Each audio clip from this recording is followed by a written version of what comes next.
মহান আল্লাহ তাআলা বলেন,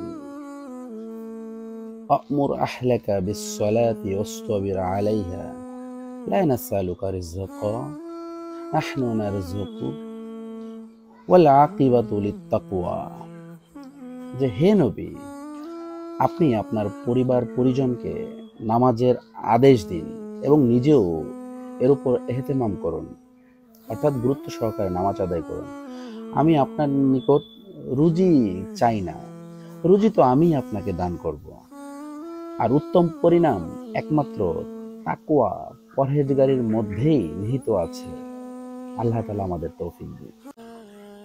হযরত আম্মার ইবনু ইয়াসির রাদিয়াল্লাহু তাআলা আনহু থেকে বর্ণিত, রাসূলুল্লাহ সাল্লাল্লাহু আলাইহি ওয়াসাল্লাম বলেছেন, মানুষ নামাজ আদায় করে অথচ তার জন্য পূর্ণ সওয়াবের 10 ভাগের 1 ভাগ, 9 ভাগের 1 ভাগ, 8 ভাগের 1 ভাগ, 7 ভাগের 1 ভাগ, 6 ভাগের 1 ভাগ, 5 ভাগের 1 ভাগ, 4 ভাগের 1 ভাগ, 3 ভাগের 1 ভাগ অথবা অর্ধেক সওয়াব লেখা হয়।